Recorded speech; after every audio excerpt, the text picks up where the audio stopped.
All right, Savannah Lee joining us from Bulldog Illustrated to break down some Bulldog football with the boys hitting the field on March 21st for spring practice. We're talking wide receivers.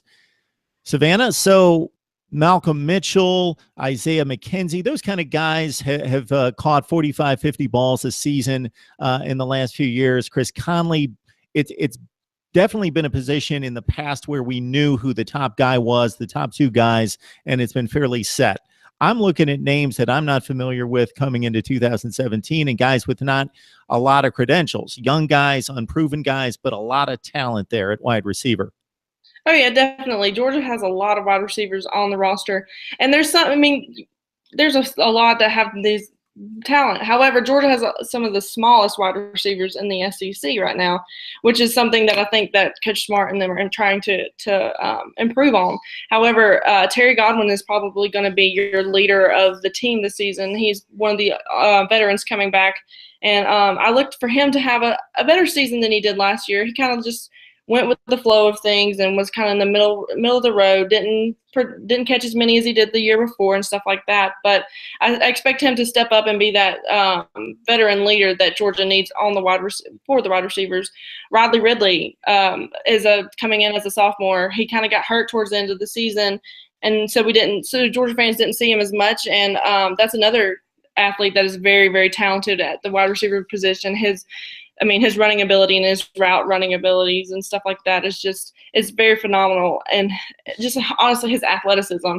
Another one, Javon Wims, he was the tallest wide receiver at Georgia, standing at, I think it's 6'3". Sure hands, got a lot of practice, well not practice, but experience a little bit last season. I think with a little more growing and a little more weightlifting and training, he can be definitely that person.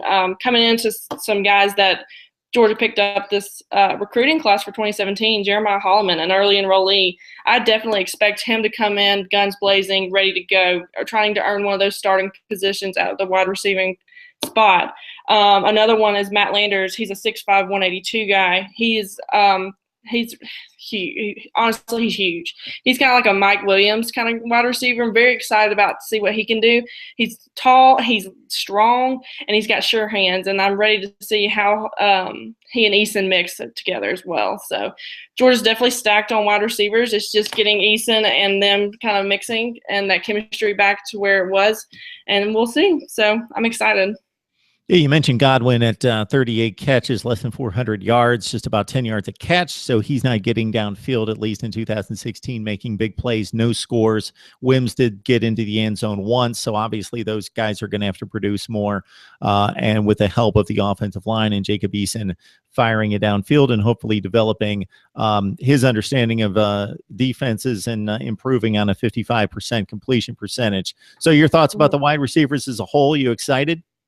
Oh yeah, definitely. They're a talented bunch of group, and I think that this offseason has been probably one that they get a lot of balls thrown to them by Eason, because it's as strong as Eason is and stuff like that. One of the biggest issues from last season was how much they drop balls, and so I think that learning how to catch those hard passes is something that Georgia's worked on this offseason, and it's something that we're going to see that less of is the drop balls, in my opinion.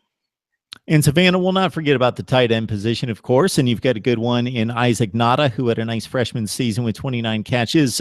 He appears to be in line to keep his spot. How do you feel about the tight end position?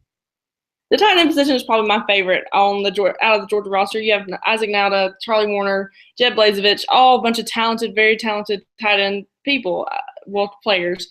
And so I think that what you're going to notice in the SEC and definitely in Georgia is that quarterbacks are going to start throwing more to tight ends. I read an article the other day relieving that, and I mean, Nada has the perfect opportunity to just take control, kind of like a Rob Gronkowski kind of tight end role. I mean, Gronkowski is Tom Brady's one of the biggest targets, and so I think that's what the Eason and Nada role is going to end up being like.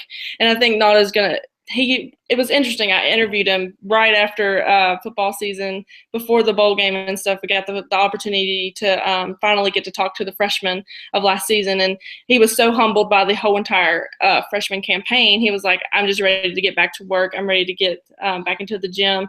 I'm ready to just improve all my skills." And I think that's carrying over throughout the entire tight end position, because Blazevich also had the same concepts and stuff like that saying. So I think the tight ends are something that you're going to see a lot more of Georgia, especially setting up in the 2 tight end set, running a couple slant routes and stuff like that. Easton seemed to like it last season, so I think that Cheney's going to roll with that a little bit more, and it should prove successful in my opinion. It's hard for me to imagine that Blazevich is going to be coming into his senior season here in 2017. Seems like he just stepped on campus, had a lot of fanfare and a lot of hype surrounding him, looked really solid as a freshman, a guy that was going to explode. Hasn't been quite as productive as maybe a lot of people expected, but's been a little bit nicked up, only caught 6 passes last season in 7 games. All right, Savannah Lee from Bulldog Illustrated breaking down the quarterbacks, the running backs, and the wide receivers for us. First time on Mark Rogers TV, Savannah. I hope you can make it on back. Oh, yeah, definitely. Thank you for having me, and I appreciate the opportunity. I hope to be back as well.